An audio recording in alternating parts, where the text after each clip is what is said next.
And if everyone wants to feel free to put some of their LinkedIn information into the chat, we'll try to get that out to everyone.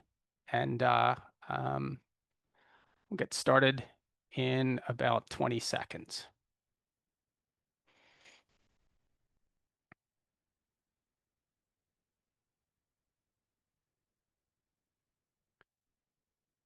All right, fantastic. Here we go. So welcome to our graduation event.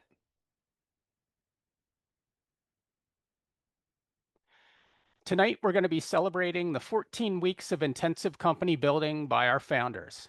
Before that, though, we're going to hear from some of our graduates about what's going on with their startups. We also have a fantastic keynote by one of our partners and ecosystem champions, Gloria.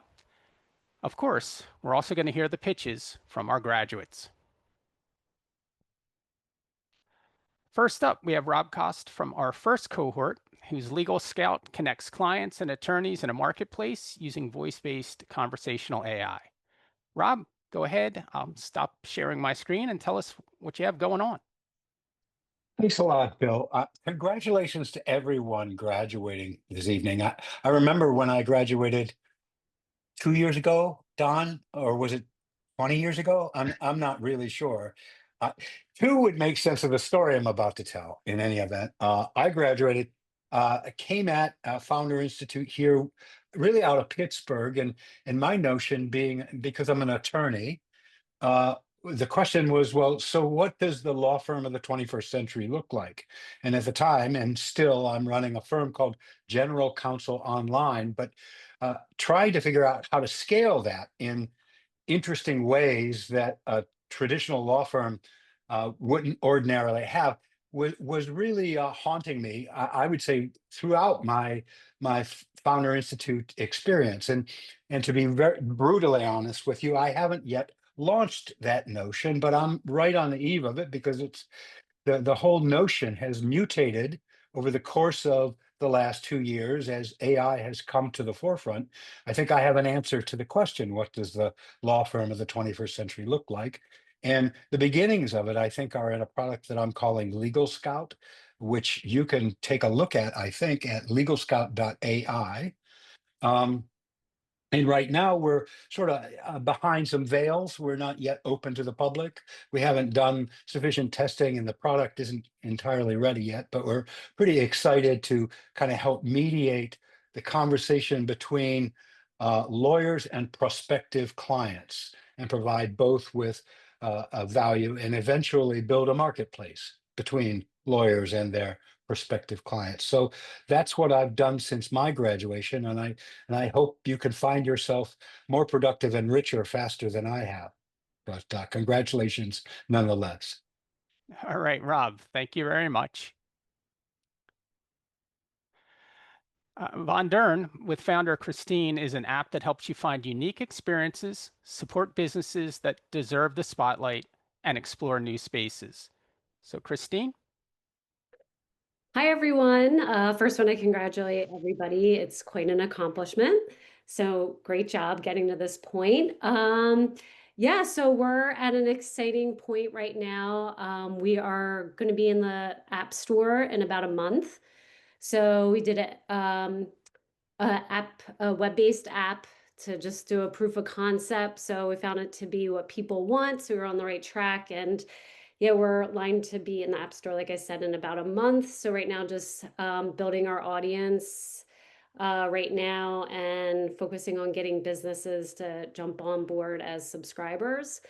I'm working closely with a developer that I met through FI, so I'm thankful for that. He's been awesome. And yeah, so things are on the right track and we're excited for our launch. All right, well, fantastic. Thanks, Christine.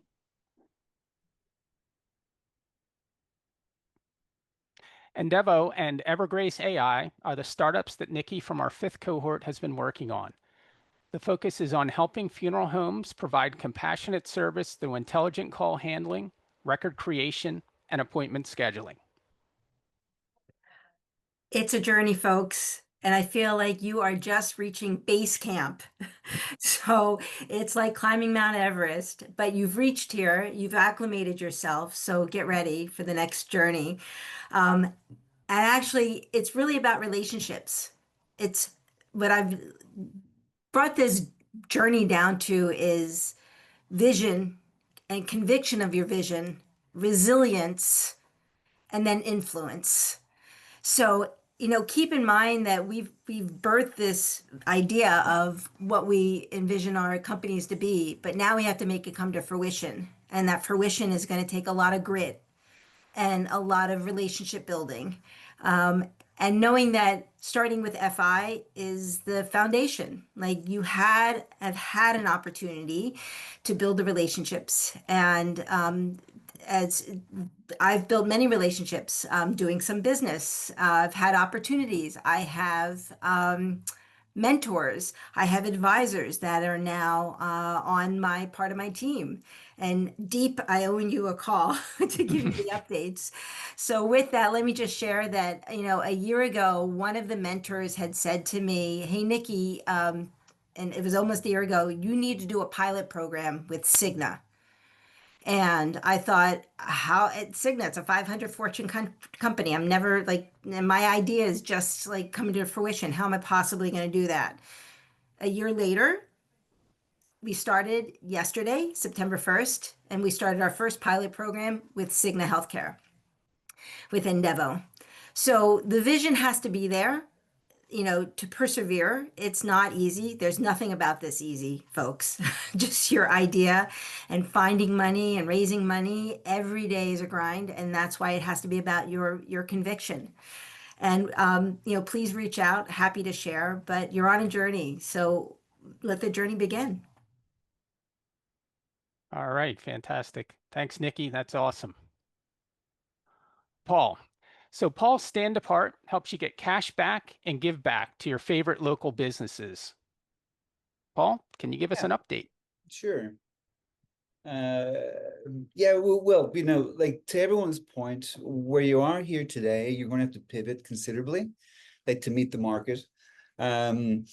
Because like that description that Bill gave is so old right now, and it's like, and the business is so young.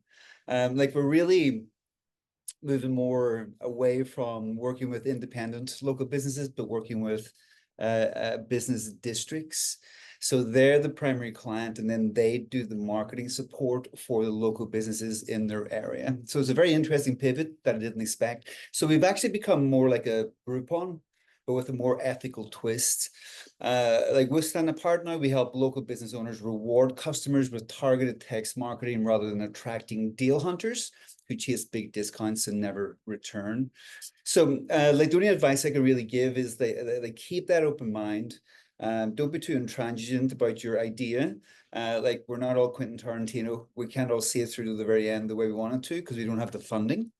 So be prepared to be humble and be prepared to pivot, because you've got to follow the money and got to follow where the market will take your business. And that's what's happening with Stand Apart. And we're in several local independent businesses right now, but the big traction is coming from working with business districts in the city. So Center City District, East Falls, Tacony, like we're working with all these guys.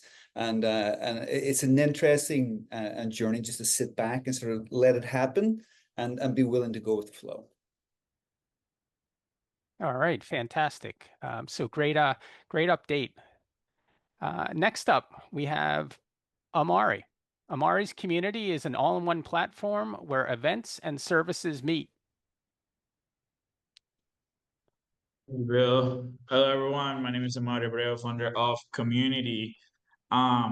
So definitely super excited about recent developments in our platform. The biggest one is we are helping a state organization host their biggest conference through Community. They have already generated over $6,000 through our platform, and it's a great use case to open up the opportunity for communities to stand out as a platform that can truly support organizations. We actually have a big event coming up also called Founders Alley that's exclusively hosted through Community. I'm going to be sharing the link here shortly. Founders Alley is an event by founders for founders. So if you are a founder in the Philadelphia region and beyond, make sure to sign up for that event. I'm also going to be sharing the link so that you can pitch at this event. And I'm excited because more opportunities like this are going to still come through community as a platform. And if you're hosting an event, a conference, a small, big, we would love to have you. So thank you for the opportunity to give everybody an update. All right, fantastic. Thanks, Amari. And then our last alumnus to share is Gianluca, who's somewhere in Italy with his AI-powered chatbot. Gianluca, what's going on? Thank you, Bill. Hello, everyone, and congratulations for new founders. And so, yeah, my experience with FI Philadelphia Keystone was very awesome, very a great experience because it gave me the opportunity to execute fast and ship out our product. Personally, I got lots of benefits from office hour with mentors, and so we decided to use these use cases for our AI chatbot to have a founder institute chatbot with trained with web pages and other information from FI. And so the idea is to have a mentor that can reply to your question very quickly in a minute. You don't need to schedule office hour for all kind of question. And I'm very happy if you want to try our system and also give us feedback. And I'd like to provide some just one link to the presentation that contains our contact, the link to the chatbot live, and also a feedback form. Thank you very much. All right, fantastic. Appreciate all of our alumnus who have popped in just to give us a an update on their startups. And now, back to the program. So we have lots of things, lots of great things going on from our graduates. So who are we? FI in Philadelphia, Pittsburgh, and Princeton is about 5 years old. We have over 100 mentors and have graduated over 40 founders through our intensive program. To graduate, a founder needs to be committed to their company and ready to scale. FI is hard, and for those who drop, they're still supported through FI's programming and can stay connected to our mentor network. Great founders find a way. FI has a proven selection process, our entrepreneurial DNA assessment to admit founders, not just their ideas, to the program. The local chapter following FI's intensive curriculum provides the connections and skills needed to help them build their scalable growth companies. Many of our mentors are FI graduates, others have exited, and their goal is your success. In Philadelphia, Pittsburgh, and Princeton, we've tapped into an extensive local mentor network. Mentors host office hours, present on various topics, and become an important source of feedback to the founders. We constantly add and subtract mentors to provide quality support and encourage all mentors to include the depths of their network. In addition, FI has an extensive global mentor network to give an even greater perspective and value to the cohort. Mentors are rewarded through our equity collective, but only if they add value to your experience. You can see a listing of our total members at fi.co/Philadelphia. FI is dedicated to the startup ecosystem. All local leaders go through an intensive development program. Our VC lab launches VC firms and has its own accelerator to help build careers in venture financing. Founder Lab and Funding Lab are the next steps for the graduates. Their work has just begun. The program is hard, and for the graduates, it's another step in building a great and scalable company. They certainly are the best of the best, and we wish them great success in the next stages of the program. If you think you have what it takes, all of tonight's attendees can take a free DNA assessment. A link will be sent to your registered email after the program. How hard? Getting into the program requires dedication, vision, and soon you're going to be able to hear from our founder graduates and their ideas that will shape the ecosystem. We could not have done it without the help of our partners and the session mentors who spent time in breakout rooms, offered office hours on specific topics, and became advisors to help the founders tackle the challenges and hone their skills. We have some exciting events coming up. Our team on the ground in Pittsburgh and Princeton have in-person events on their calendar. FI Keystone and FI Global have their Zoom programs every week, and we certainly hope to see you at an event. Now, on to the keynote. Gloria Bell is a seasoned leader, entrepreneur, and advocate for equity and technology. With over 40 years of experience spanning business operations, communications, event management, and community building.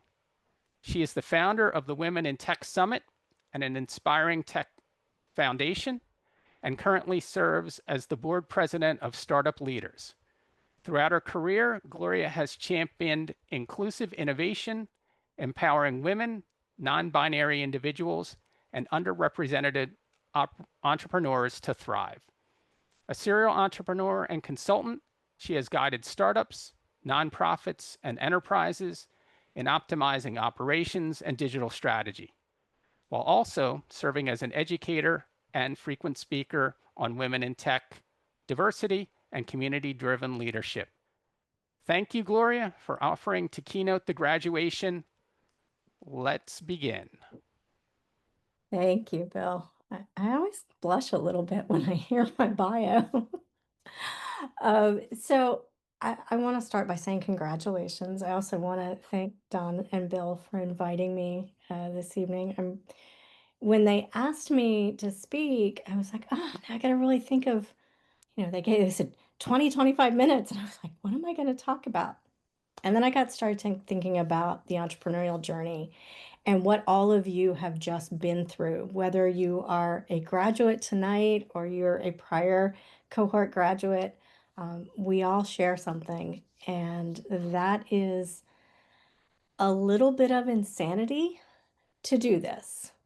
So, from my position of a little bit of insanity and a lot of passion, I want to share some insights that I have on an entrepreneurial journey, and especially kind of at the point you're at right now. So, to the FI graduates, mentors, investors, partners, and hopefully family that may be here, it's an honor to be with you at the edge of what's next.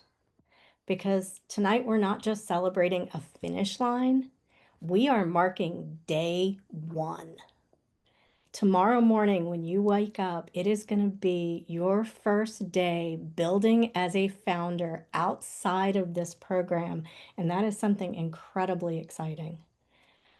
When you arrived at FI and you got through their very rigorous process of selection, you brought three things that sparked them to say yes to you, and that was a problem we're solving, the grit to keep showing up, and a promise to your future customers, to your teams, and to yourselves that you were going to turn an idea into an impact.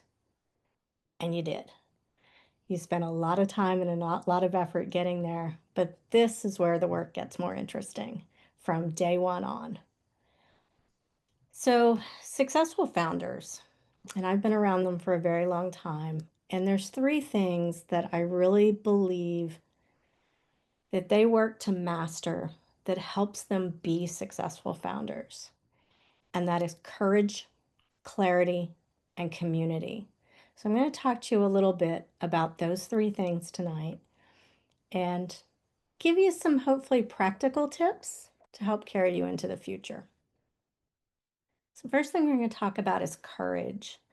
You've already demonstrated tremendous courage by enrolling in this program and putting in the work. You've chosen to do the hard thing on purpose, and you should all give yourselves a round of applause because that's a big thing. Not everybody can be a founder. Not everybody's got what it takes to be willing to put in that kind of work and that kind of risk.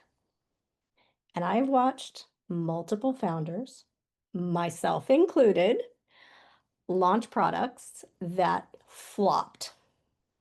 Some of them I watched them flop more than once. Same problem, different approaches, still not quite hitting the mark. Their investors started going quiet, their teams got tired, and they faced a choice that every founder eventually meets. Ship something safer, easier, quicker, and run the risk of just slowly fading away, or double down on learning. And successful founders choose the second path. They do things like go out and talk to 100 customers in 30 days, or they kill a feature that they really loved and worked really hard on, or they launch a product that wasn't really quite what they were wanting to put out in the market. But the key in all of that is they kept learning. They didn't go out and summon superhuman powers. They just made a really simple, brave decision to tell themselves the truth and to act on it. Because courage isn't loud. It's not some TED Talk worthy leap every single week. It's picking up the phone and calling that customer who canceled and having a hard conversation. It's sunsetting your pet feature. It's telling a teammate, we need a higher bar. Or it's admitting, I don't know. But following that with, let's find out. And the key word there being let's. So, as I am sure you have already discovered in the time that you have been a founder, founders collect scars. And I'm going to encourage you to start doing something if you are not already doing it, and that's write them down. Literally, keep a notebook, keep a document with all of those scars of what happened. What did it cost you in time, money, morale, trust? And most importantly, what did it teach you? Because scars that you document and that you review regularly become patterns you can prevent.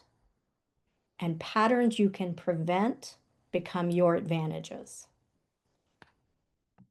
Another thing I'm going to encourage you to do when it comes to courage, and this one takes a lot of courage, especially as a founder, because we're the ones who are supposed to know it all. We're the ones who are supposed to be able to figure it out.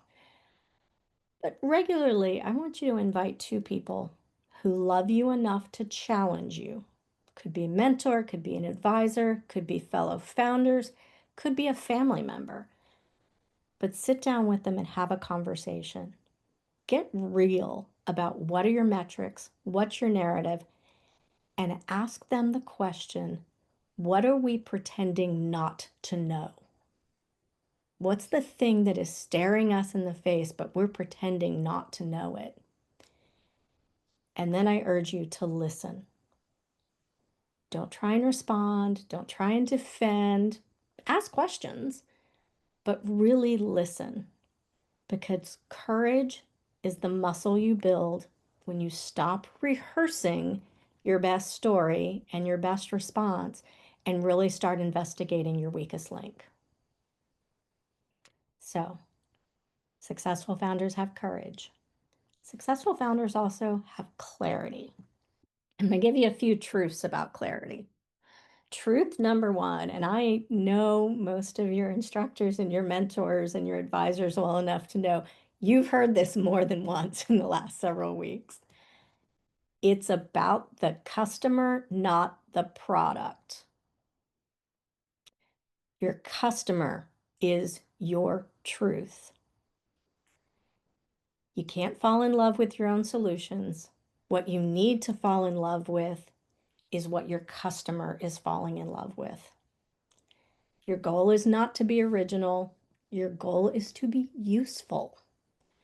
And your goal is to deliver the thing that your customer comes to feel they can't live without because you made their lives either easier, more efficient, more profitable, or more happy.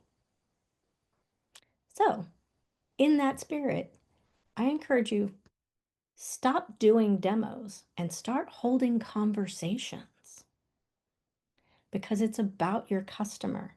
Ask them questions like, what outcome were you trying to get when you were searching for the solution and you found us? What have you tried before? And what is the thing, if we could give it to you, you would automatically renew? Track those responses and make sure everyone on your team is aware of the answers. Because the other thing we also have to remember when it comes to clarity is sometimes our best solutions often come from the place we least expect it. There may be somebody on your team with a great idea, and we need to be listening for them. So, truth number 2 about clarity. It is a marathon of sprints, and you need to be prepared for that. Accelerators compress your timeline. They get you to work really hard, really deep, quickly. Real life expands it. So make sure that you're creating a cadence post-program that works, and that all of the sprints that you're working on in this marathon have a single sharp goal, and it should be focused around your customer. What is the change that your customer is actually going to see that improves your core promise? And the other piece of that, there's a mantra, please keep in your head.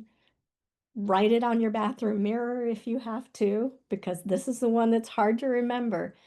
Done beats perfect, and shipped beats someday. So make sure you're repeating that to yourselves all the time. Truth number 3 about clarity is that clarity is kind. Inside your organization, and that means your internal team, your investors, your advisors, your mentors, ambiguity will tax everyone, and it will break down everything. Clarity gets you where you need to be with speed and with trust. So, simple tip of something to do from that perspective. Before you commit to doing anything big, whether it's coming up with a new feature, a new product, fundraising, anything like that, sit down and write a one page only, brief that anyone can understand. And it should include, what is your problem? Preferably in your customer's words, not yours, not your interpretation of their problem. How you think you can solve that problem. What are the steps you need to get there to create the solution? How you'll measure that progress, including your North Star, and your kill criteria. What happens if you're wrong, and when is the kill switch activated? And then share it. Pay attention to it. Go back and read it until it's time to write the next one for the next big thing. So, we've talked about courage. We've talked about clarity. Now we're going to talk about community, because the one thing all of you have definitely learned is the importance of community. Learning in a cohort, having people around you that support you, that will answer questions, hugely important. We don't build anything alone. So once you kind of look around, look at your little group, your Brady Bunch on the Zoom screen here, and who do you see? You see your cohort peers. You see mentors who answered late night emails. And if you kind of turn around behind you off of Zoom, maybe you see the people at home who picked up the slack so that you could chase something audacious. You didn't do this alone, and you won't ever do what's next alone either. So in the spirit of community, There are three things that really great founders that go on to build really great companies do. And I have observed this over and over and over again in the last 20 plus years. And it is these three things. One of the things they do is they make an introduction, one introduction a week that is of no immediate benefit to them. They go, oh, this person and this person really should know each other. They share one lesson a month. And whether that's you want to write a blog post, you're going to put it in your company email newsletter, you're going to do a TikTok video, whatever it is, share a lesson. Be generous with what you are learning. And then the last one is mentor a minimum of an hour a month to the next cohort or to another founder. Share what you're getting to know.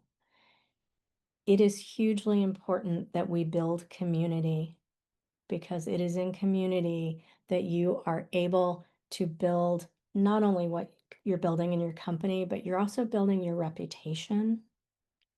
And that yes, that's right, Amara, you build community. Absolutely. It's that reputation and that community, though, is what's going to save you when everything goes pear-shaped. Whether that's physically, emotionally, or mentally.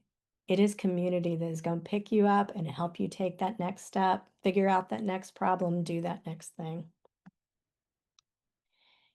And part of community is also your advisory. I love this term that I came across. It's called an advisory bench. We have a tendency to call them advisory boards. I like advisory bench better. And I want to encourage you to make sure there are 3 seats in your advisory bench, because you're going to have those quote unquote startup famous advisors, and investors. But these people, they're the ones we might not think about quite as much. One of them is a customer whisperer. That's the person who knows your buyers inside and out. They understand from your buyer's perspective what their needs are, what their wants are, what their day looks like. They're going to help you figure that out. A system skeptic, who is the person that is consistently and constantly asking what breaks what and when. And a values guardian. And this is the person who has the permission to call you out when growth or stress tempts you to cut corners, to move too fast, or worst of all, to let your culture and your values slide. So make sure those 3 people are part of your community. They're really, really important. So, told you I was going to give you some tips. I told Don and Bill I actually have exercises for you. And I don't know how often you get a keynote where you get homework, but so be it. So I'm going to give you 10 things to do in your first 100 days after your graduation. And we'll make sure you get this list so you don't have to frantically be taking notes. The first one is choose a single North Star. One of the things as founders that we have a tendency to do is we end up with a few North Stars. And that's not a bad thing. I'm not saying you shouldn't concentrate on different things, but your North Star, it should be one thing, and it should be the thing that most tightly correlates with your promise to your customers. So whether that's customer value, success, dollars, whatever it might be, figure out what that is and make sure you've identified it in that first 100 days. And make sure you're paying attention to it. And if you're not seeing movement in the right direction on it, you need to be asking why and what do you need to do. So number 2, write your why now narrative. Because no matter what you're doing, whether you are selling something or you're fundraising, your company has a 5-part story And those 5 parts don't change. What's in them might change a little bit, but it's your problem. Why now? Why are you solving this problem now? Why us? Why are you the right one to solve this problem? Your proof and your ask. So if you write that why now narrative and have it with you all the time, it's keeping you focused on where you are going, what you are doing. Number 3, get alive or get decisive. Get brutally honest with yourself on what your runway looks like. And that doesn't necessarily have to be a runway that's come from investment. It can be a runway in time and energy as well. But be really brutally honest and then choose a path. Is it revenue first? That's what we're going to concentrate on. Is it capital first? Or do you need to pivot or prune? I love the saying that 20% of effort that creates 0% of value has to go. Do you have something like that in your process? So you need to get decisive about it.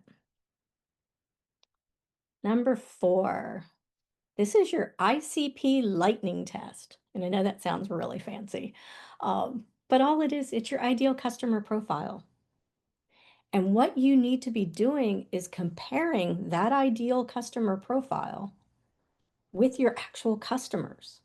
So the exercise I have in here is the last 10 customers who bought or used your product. If 7 of those 10 don't match your ideal customer profile, something's misaligned.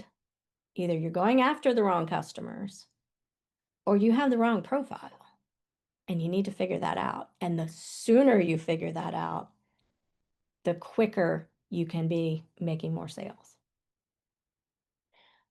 Number 5, customer discovery.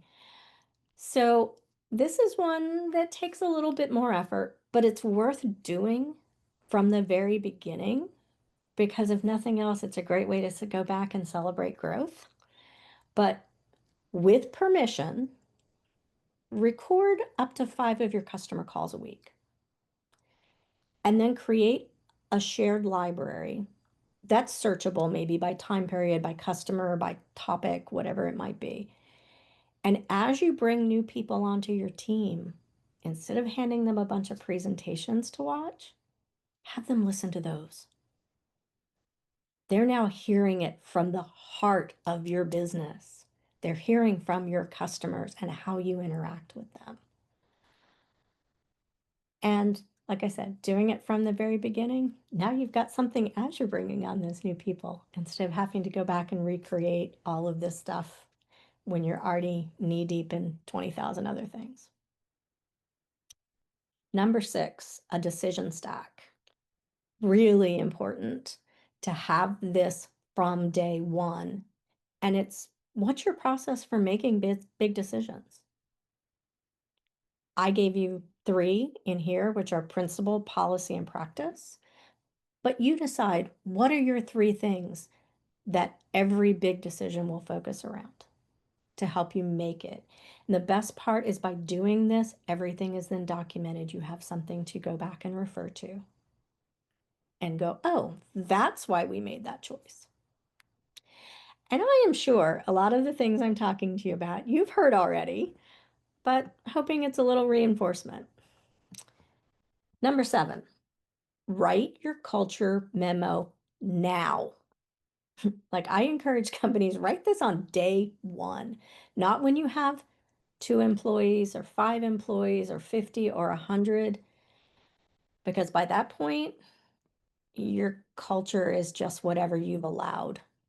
You don't actually have a culture. You have whatever you've tolerated and whatever you have been allowing or rewarding. So write your company culture memo now. I gave you 3 non-negotiables that I recommend. One of them is no jerks, no matter how brilliant. I don't care how good you are. If you're a jerk, you're gone. Write it down. everything gets documented so you can trace every choice, every decision, because 2 years from now, when you're faced with a very similar situation and you've got to make a decision, you're like, but why did we go this direction? You've got it written down. And this one is near and dear to my heart. It's inclusive by design. That part of your company culture is you build products and teams that expand access. And if you make that part of your culture from day one, you are building a stronger company. All right, number 8. It's kind of a fancy title for this, but design a sustainable founder week. All that means is a burnt out founder can't build a good company. So you need to make sure that you're designing your weeks with carved out, guarded time for deep work, for conversations among your executive team. Maybe you need a meeting-free afternoon because you just need that time to be creative. But if you're building that from the very beginning, then it becomes sustainable. If you're trying to build that a year in, there's already too much on your plate. Number 9, your kill list. And no, it's not what you're thinking. It's not those customers that made you crazy or that investor that kept asking the wrong questions. Your kill list is a list in order of what of the things that you can stop doing to make sure you're doing the work that matters. And if you're identifying those up front, it makes it a whole lot easier to say, well, this is on the kill list. We know this is not as critical. And things will come on and off your kill list depending on priorities, but you want to make sure you know what those things are so that you can say, all right, we're going to stop doing this to make sure that we can get to this thing that's really important. And number 10, commit to a public build. And I know that sounds scary. And that doesn't mean I'm telling you go out and put all your IP on the internet, tell everybody about every step you're taking. What I'm telling is share what you've learned within the group that it makes sense. Whether it's your cohort from FI, where you can get together and talk through problems, should always be your team, your investors, your mentors, because transparency attracts allies, and more importantly, transparency keeps you honest. When you're telling somebody, you're putting something out there, you're making yourself accountable, and now you've got somebody helping you be accountable. All right, not much more here, just a few more tips for you. So we're going to talk about fundraising for just a second, because there's something that we have a tendency to forget about fundraising that I just want to make sure that we remember. And I've got a little bit more information for you in the talk, and you can look at it later. But this is the thing that I really want to get through to you.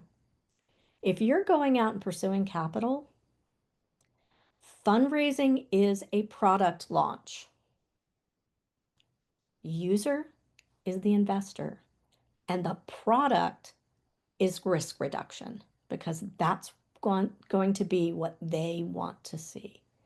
They want to see how are you going to reduce their risk. And if you always think about fundraising from that perspective, it lets you make sure that you're telling a narrative about your organization, about your company, about your product, about the things that matter in a way that somebody's more inclined to buy. The other thing you have to be careful with fundraising, and I see this on a daily basis, and it's called success theater. It's mistaking things like screenshots for traction, or logos for revenue, or status, or a wait list. I've got 1,000 people on my wait list. Wait list is not demand. How many of them are actually going to convert? So make sure you're not engaging in success theater. let numbers actually be your narrative and use that narrative to tell the story. And as you probably figured out from that lovely intro that Bill gave me and from some of the other things that I've said, impact is really important. And I don't care if you're building a social impact company or you're selling software or what you're doing. You are not just building features, you are actually shaping behavior. And you're shaping behavior in your customers, you're shaping behavior in your teams. Hopefully, you're even shaping behavior in your investors. So when you are thinking about that, you always need to design with consequences in mind. I encourage you every time you are thinking through something, there are 3 questions that you really should be asking of yourself and your team. Who benefits? Who might be harmed or excluded? And what's the smallest change that creates the greatest increase in access and reduces unintended harm? If you are doing that, then you are building products that are worthy of the world. You can even do a value test for your launch. And it can be as simple as asking yourself this question on a regular basis. Does this help the people we claim to serve achieve the outcome we promised in a way we'd be proud to see on the front page tomorrow? And I think if you really think about that, if your answer is not a clear yes, maybe you still have a little work to do. And then when you win, and I hope you all do, because I want to see you all be the next unicorns out there, make sure you're opening the door wider. Hire inclusively, pay fairly, sponsor scholarships, mentor a founder who doesn't look like you. That's your company's legacy. It's not just your balance sheets. It's the opportunities it creates. So I'm just about to my closing, but before I do a closing, I am going to give you a little exercise right now. And yes, I want you to do it right now. I want you to take out your phone, and I want you to take a second and think of one person who made your journey to here, to tonight, possible. Someone who took a chance on you. Whether it was a mentor, an advisor, a friend, a family member, that person that's watching your kids so you can do this big, hairy, audacious thing that you want to do. I want you to think about them. I want you to open up a text and I want you to text this to them. We graduated today, with as many emojis as you want after we graduated today.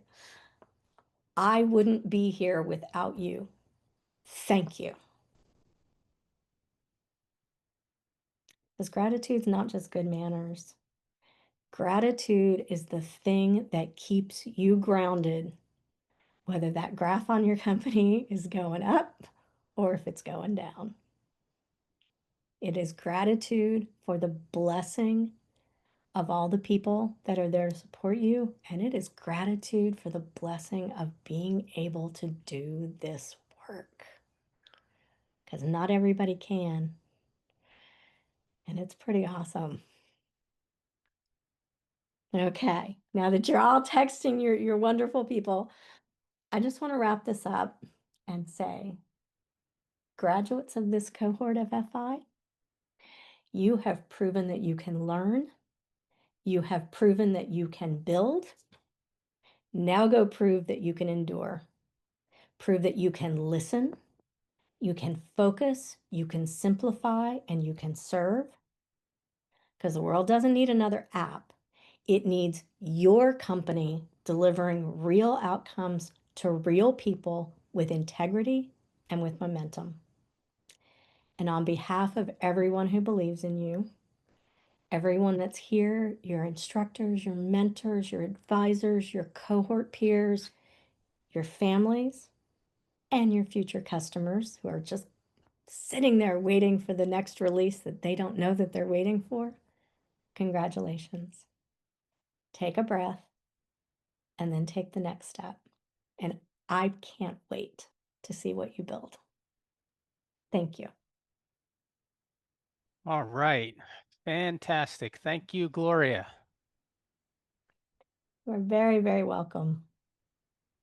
Super inspirational. Now, let's meet our 5 companies and the founders.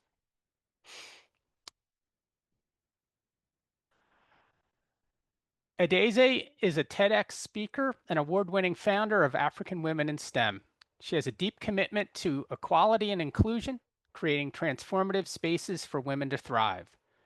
Through her career development programs and advocacy, Adeze empowers women to take ownership of their careers, maximize their potential, and succeed in competitive male-dominated industries. Let's bring Adeze up for your pitch when you're ready.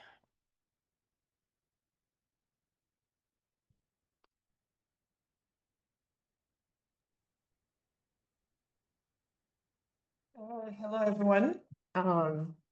Glad to be here today, and thank you for celebrating with us tonight.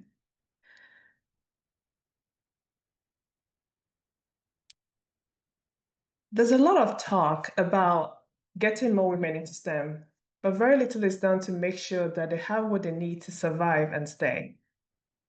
African Women in STEM is creating access and unlocking opportunities so that these women can survive, succeed, thrive, and lead. I'm Adeze Dogalanya, the founder. In my 20-year career, one problem I had was not realizing how difficult it was going to be to operate as an African woman in my industry. I didn't account for the fact that being a woman, Black, and an immigrant in an industry that had very few women meant that I had to face gender, cultural, racial, and industry bias. Being the only or one of a few meant that I was excluded from a lot of opportunities. This impacted my career development and my career advancement. I lost a lot of money. My earning potential was significantly impacted. Research shows us that this kind of impact, financial impact, can lead to up to $1 million in lost income over the course of a woman's career. The solution I bring is to help women like me build connections with people who understand their experiences and can support them. We provide those women with mentors, sponsors, and advocates that can support their career advancement and provide access to opportunities. And we also provide career and leadership development and resources that ordinarily these women would not have access to. So here are a few of our success stories. When Mary joined the community, she had a difficult time getting a job and internship. But with the mentorship she received, she was able to get the confidence and skills that she needed to land 5 job offers. And when Kosa joined her, she was a new mom in a new country, trying to navigate uncertainties while pivoting in her career. And with the support that she got and the training that she received, she was able to land a senior role, and she was able to get a salary that was 20% more than she expected. Now, our business model is very simple, it's subscription-based. So basically, we have different tiers to serve the women at different stages in their careers in our community. And the reason we have this is so that we can have a recurring revenue. I've built an active community of over 800 members and secured over about 50 subscriptions since I launched our paid membership in July. This year alone, I've had over 250 customer interviews, and the reason for this is so that I can validate their pain points, test our pricing, and also shape our offerings so that we can serve these women. And our goal is to get to 10,000 subscribers in 2 years. So we're targeting African women in STEM in the United States, and we're going to expand globally. But the larger market is 6.75 million. And based on our research, 350,000 of these women are actively seeking mentorship, community, and career development, which is what we offer. Now, most of our competitors are not-for-profit, and the solution they provide can be limited. They don't have a lot of focus on mid-careers, which is the point when we have the highest rate of attrition and up to 50% according to research. We also have a lot of focus on leadership development because we believe that being technically sound is only half the battle. So our community is here to provide long-term support that is sustainable and follows all these women throughout their careers. Our go-to-market strategy is simple. We have a closed-ended funnel where we invite people to our events and nurture them into paid memberships. And we plan to also have influencers and affiliates so that we can have co-branded events and revenue share partnerships. We're also going to have strategic partners in organizations and brands that are mission aligned so that we can reach our ideal client at scale. My ask is $200,000 to acquire 10,000 subscribers over the next 2 years and reach an annual recurring revenue of $6 million. Beyond the membership subscription, we're going to expand to serve B2B clients and offer them licensing, talent sourcing, and consulting services. This chart shows our 2-year projected revenue. I bring over 2 decades of experience in STEM, leading multi-million-dollar projects and delivering high-stakes projects and leading complex teams as well. But more importantly, I know what it feels like to be the only, overlooked, and fighting for years, decades even, to stay in a career that you love. And I know what to do to succeed. Today, I want to invite you to join me to expand access, equity, and opportunities for African women in STEM. All right, fantastic. Thank you.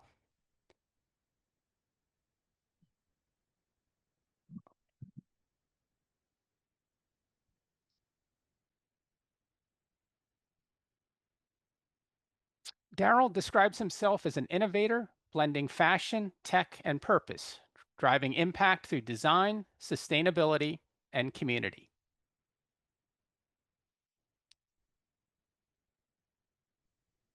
All right. How's everybody doing? You guys could have been anywhere in the world, but you're here with us, and we really do appreciate y'all for supporting us during this journey.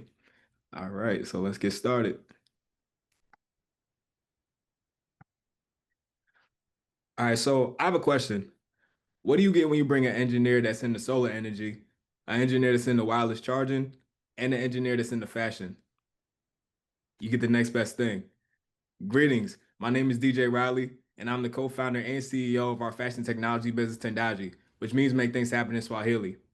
Prior to us founding Tendaji, it was initially me and my co-founder seeing the engineering design project when we were at Hampton University. So I'd like the crowd to interact with me just a bit. Raise your hand if there's ever been a time where you wanted to charge your phone, but A, you have no access to a charger, where you may have misplaced your charger, it may be defected. Or B, you're looking for an outlet, but there's no outlet in sight, or someone already has access to the outlet. Now raise your hands, there's been a time where you had a portable charger, but it just can't sustain the charge.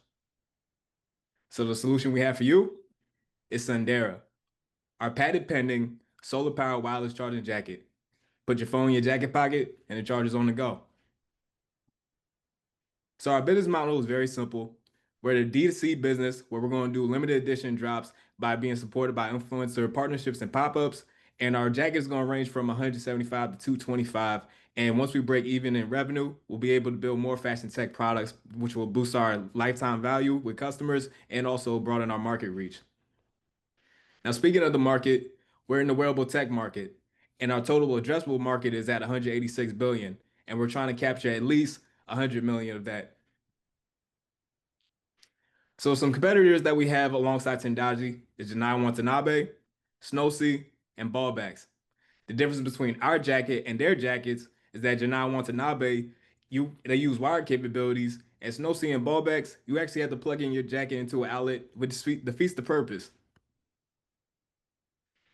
So some traction that we had along the way, we've been named Black Ambition Prize winners with Pharrell Williams. As of recent, we've been selected into Mercedes-Benz Fellowship for Sustainability, Be Visionaries. We had patent pending status as mentioned before. And with our market research, we had over 40% people saying that they express interest in our jacket and over 35% expressing that they'll pay over $200 for our jacket. So the go-to-market strategy is broken up into 3 phases. Phase 1, validate and build community. Phase 2, activate audience and sell. And phase 3, retain and expand. For phase 1, we're going to do D2C pre-orders and also leveraging pitch competition and networks to give ourselves brand awareness. Phase 2, limited edition drops and pop-ups in major cities like fashion capitals, New York, LA, London, just to name a few, and also partnering with stylists and influencers who are in both the clean tech and fashion space, and also leveraging our market campaigns with our social media content, and then also our newsletter, Tendaji Tech Threads. Lastly, for phase three, we're going to do exclusive discounts and do VIP access for our loyal customers. And once we build traction with that, we'll be able to do licensing and collaborations with other brands who have a lot of traction themselves. So our team, filled with heavy hitters, each one of us graduated from Hampton University, and my co-founders and myself, we all graduated in 2020 in the midst of the pandemic. We dealt with personal finance disruptions. We dealt with deaths in the family. We dealt with so many different avenues will make somebody want to quit the entrepreneurial route. But what Tendaji means is make things happen, and we continue to do that each and every day.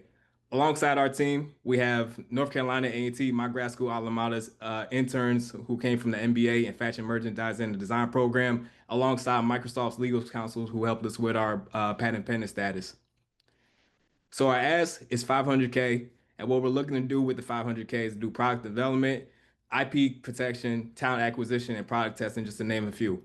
But in the meantime, thank you for listening, and we hope to make things happen with you guys in the future. All right, DJ, thank you very much.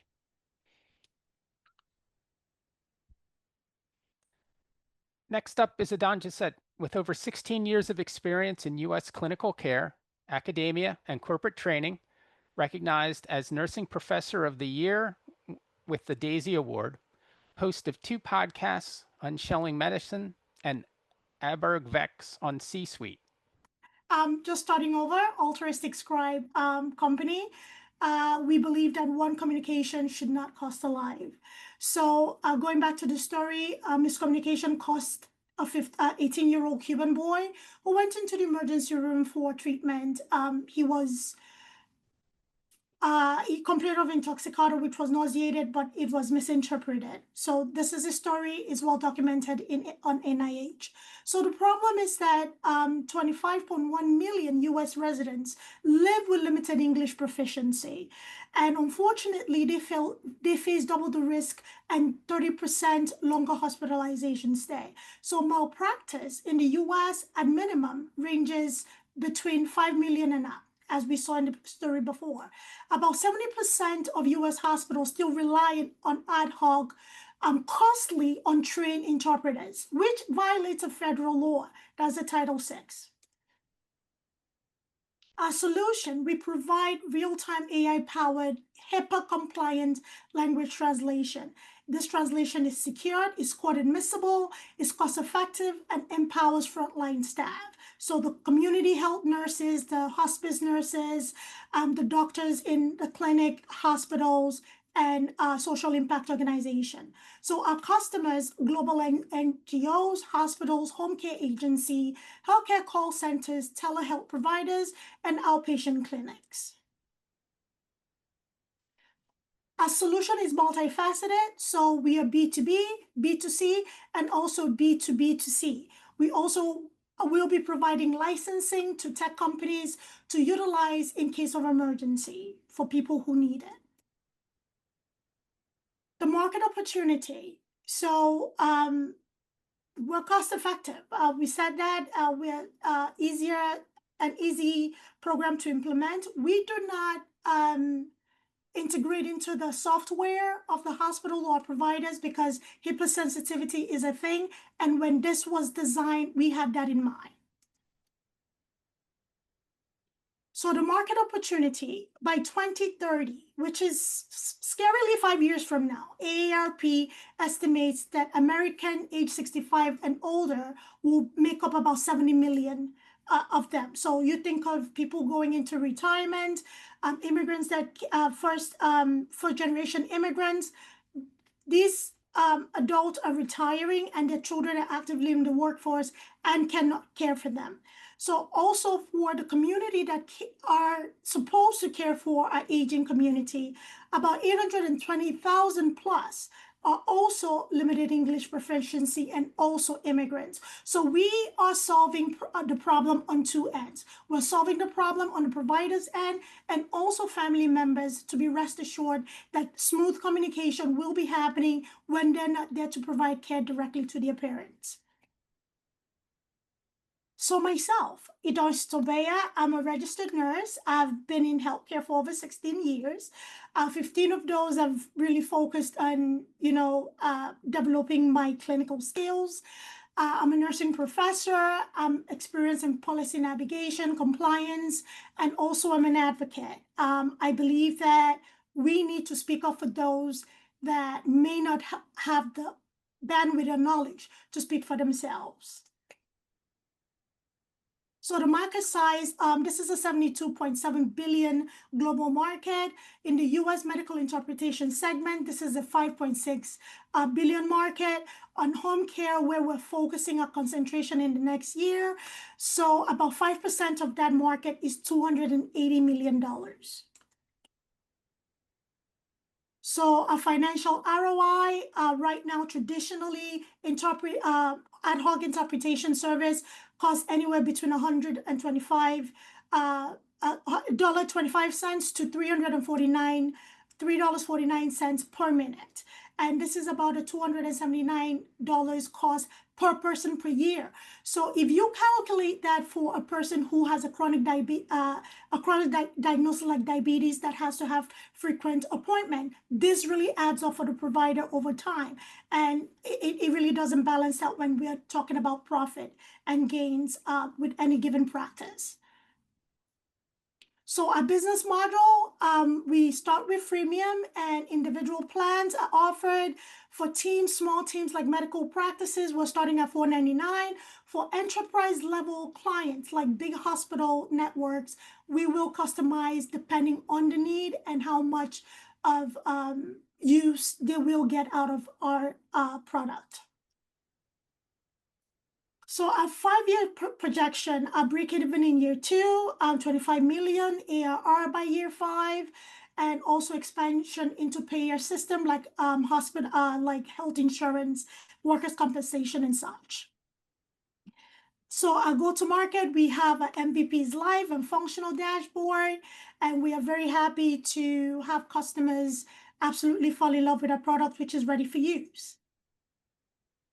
So this is our MVP dashboard. It's easy to use, it's easy to navigate. These are the scripts from past conversation that providers can refer to, share within interdisciplinary team, or have as part of the medical record in case of litigation, so they can present this in court and be legitimate. So this is showing a dashboard in real time having a conversation. This is a conversation between an English-speaking provider and a French patient. So our competitors, Google Translate, ChatGPT, TransPerfect, one, they're not quite admissible. They do not have aggregation of the conversation. And also, they're not HIPAA protected.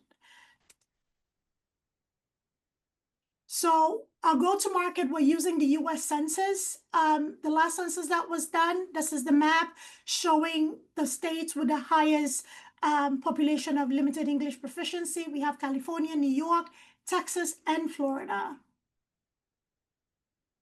So attraction, we have an MVP, we have advisors. Some of them are my Founders Institute mentors, and also clinics that are eager to test out a product or pilot a product. We have a demo next week with a women's health clinic.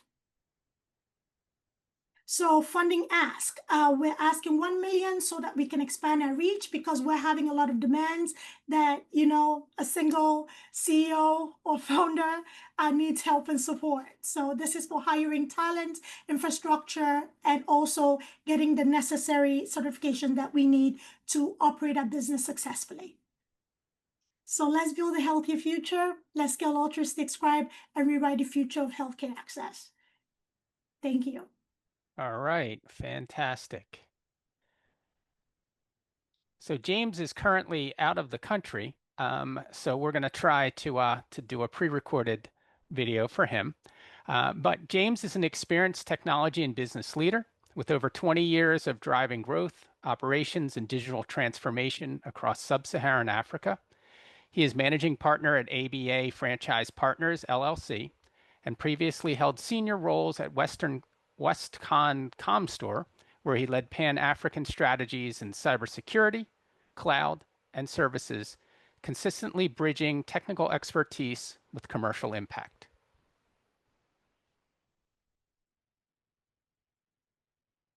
My name is James Ndegwa, and I'm founder and How CEO about of now? Patient Data Exchange, and we're based out of Wayne, Pennsylvania. We're looking for a partnership in reducing cost of healthcare through workflow optimization. Our market focus is Sub-Saharan Africa.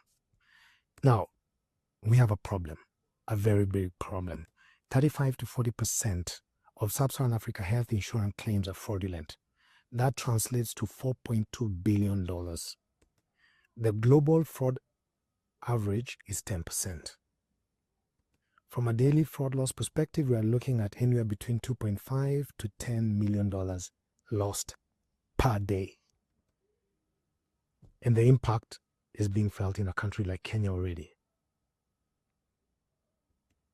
The problem gets worse. The population growth is supposed to be maintained as 2.3%. And that means the current population of 1.6 billion by 2050 would be 2.5 billion, or a quarter of the global population. Yet, governments are spending less than 5% of their national budget on healthcare. Health premiums are therefore just too expensive. As an example, my cousin Ian, who's been working for the government for the past 13 years, had a respiratory challenges a couple of years ago. And as a result of 3 doctor visits, he exhausted his insurance and had to pay out of pocket. This situation replicates itself across Sub-Saharan Africa and is not acceptable. But we do have a solution, ladies and gentlemen. And the solution is a health information exchange that optimizes workflow amongst care providers. We don't want to boil the ocean. We'll be looking specifically at optimizing the payer and provider workflows through fraud detection capabilities. The workflows in question is prior authorization and the claim process. So, ability for us to provide data insights to the payers or the insurance.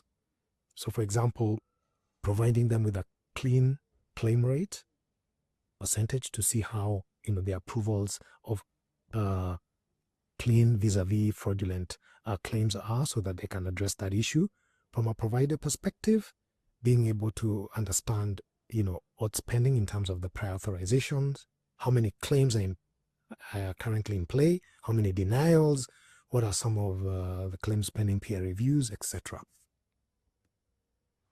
The market opportunity of digital health in Africa is fantastic. We are looking at a market of about 5.6 billion with an annual compounded growth rate of about 8%.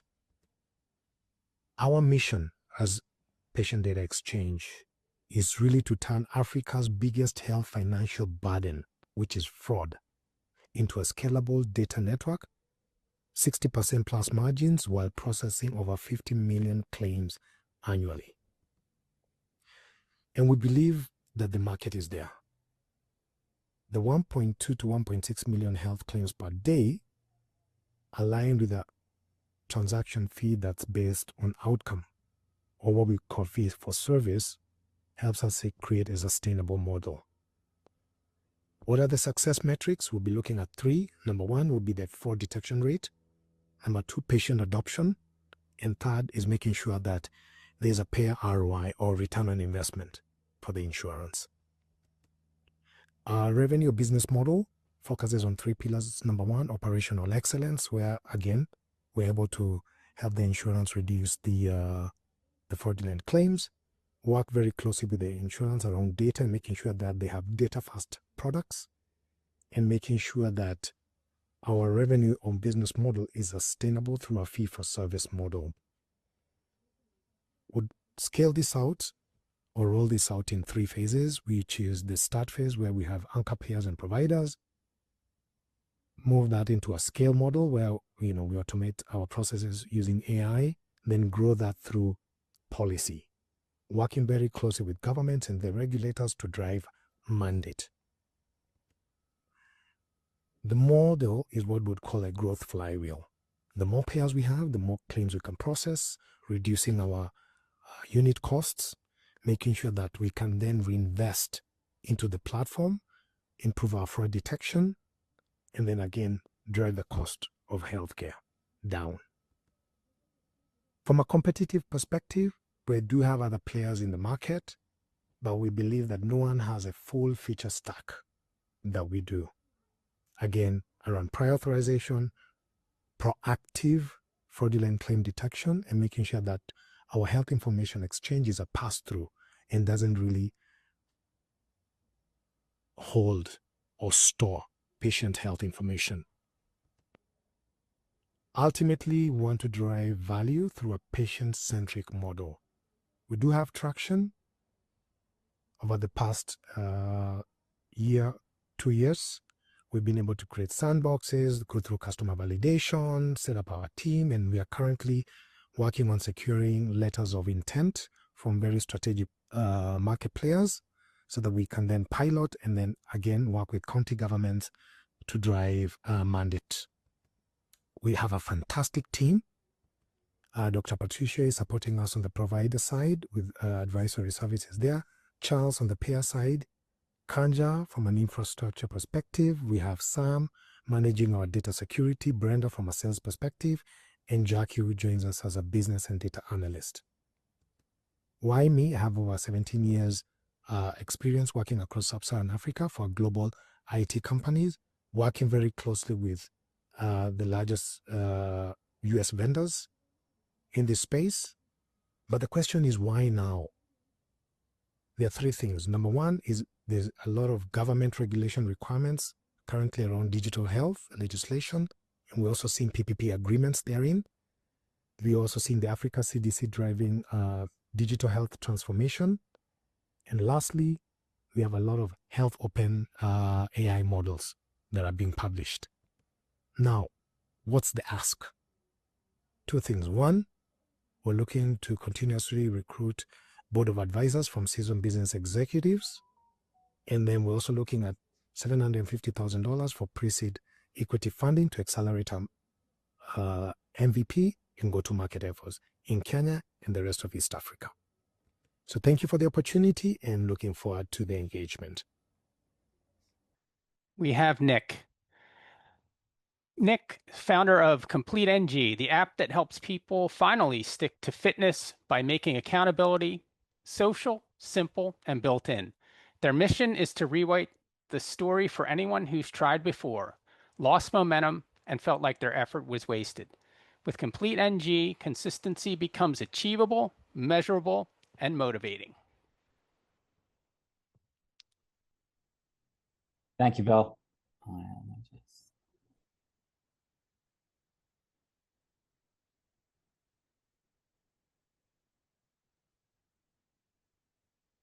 All right, can everyone see my screen here?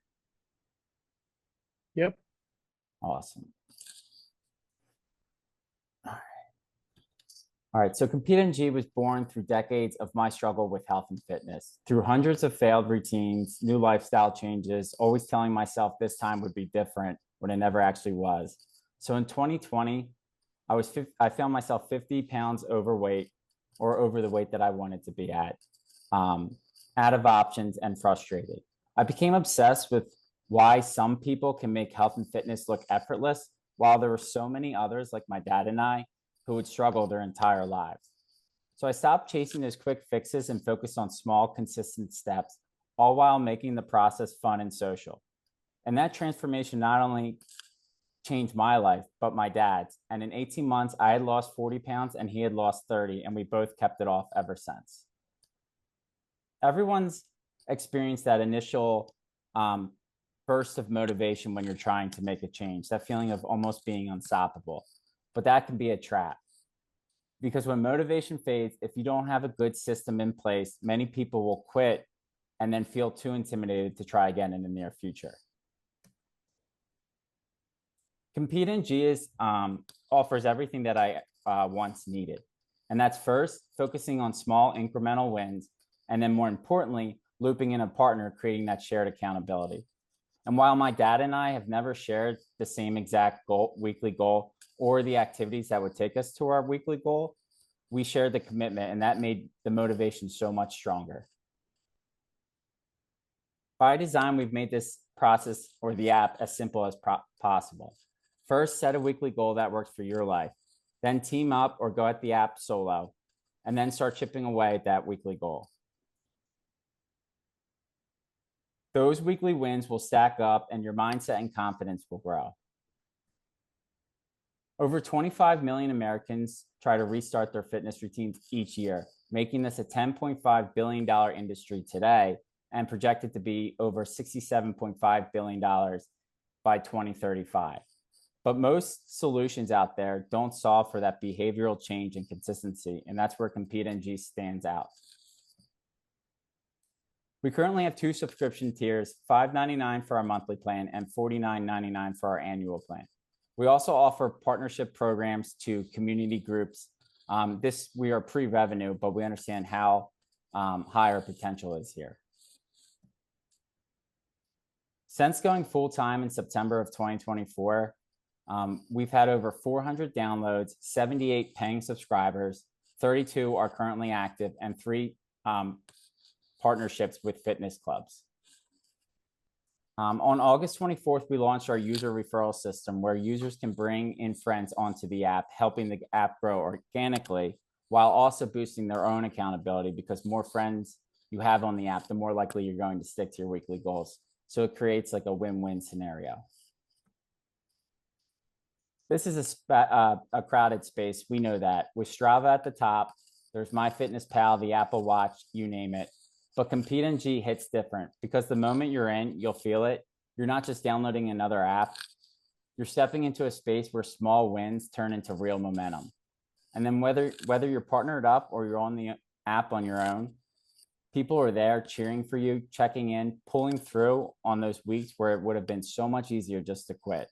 And that's why leaving Compete NG won't be like switching from like a Comcast to a Verizon. It will be walking away from people who know your struggles, your wins, and who have been showing up with you. So far, I've had an amazing group of people using the app and really loving it and wanting to share their success with me and how it's impacting their lives. And the overall message is that they've all tried countless ways to make a change, but nothing is stuck quite like Compete NG.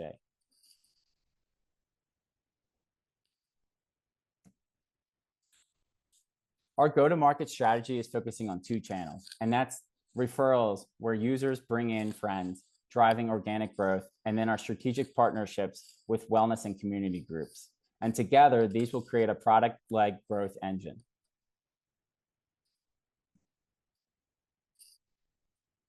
Compete NG is rewriting the story for so many people who thought fitness was not for them. We invite you to join our Kickstarter campaign starting Friday, September 5th, live for 30 days only. Your support will help us enhance features and grow a community built on consistency and accountability. Come join the movement. Thank you. All right, fantastic. And my most favorite, what is it, a GIF? Congratulations, everybody. You guys did an awesome job. I can't say enough in terms of how much hard work you put into. So now I want to turn it over to Don for some additional words, and then we'll feel free to do a little bit networking after this. So let me stop sharing and turn it over to you, Don. Thank you, Bill. I'll try to be succinct. I just have so much gratitude. Thank you to all of the founders for being part of this. I think if I told you on day one, when you came in, you did your elevator pitch and the slides were upside down and there were typos and you didn't remember what was what. And I said, you guys wait, you'll see when if we do what we think we can do with you, with your hard work and dedication and the amazing mentors that we have. When you do your graduation pitch, you're gonna be so you're gonna look at that video and say like, wow, that was me. And I gotta say, all 5 of you guys just amazing progress over the span, and it's all your hard work, right? We've done our best to enable you, but without tremendous amount of dedication and work, you wouldn't be here. So again, my heartfelt congratulations to all of you. Again, thank you to the mentors. You guys are amazing. You've for those who haven't experienced the program, these people give so much time and energy and dedication to working with the founders and trying to be proactive about reaching out and giving support. We are really blessed, and of course, my colleagues, Bill, Pete, Daria, the chapter leadership is amazing, and I couldn't ask for better people to to help me. I would not be able to be here and doing this, completing our 6th cohort. It's something again, just tremendous gratitude. And in the green room, as we were all testing our mics and our video and so on, and catching up with the alumni, and it was so nice to see. We try to be in touch. Some of the alumni we don't talk to often enough, and thank you, for those of you that showed up and gave us updates and shared with us. Again, it's very gratifying to see that we've built a community, to hear that our alumni not only are keeping in touch and are have all of these mentors on their advisory boards and so on, but also are keeping in touch with each other. And so today's graduates, I encourage you, please continue to take advantage of this. I am always going to be here, as I was saying to Nikki earlier.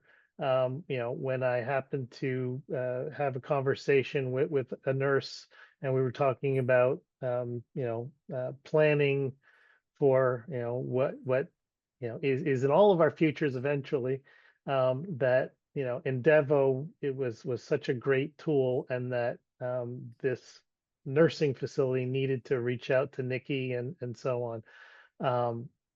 Keep in touch with us.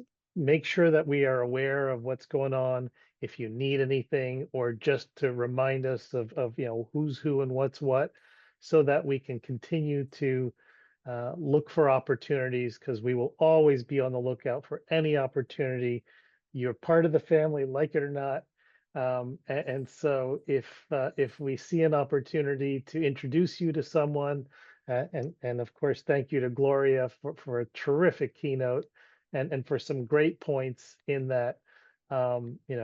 We will always continue to try to share anything that we can to make connections for you and so on. Make it easy, stay in touch.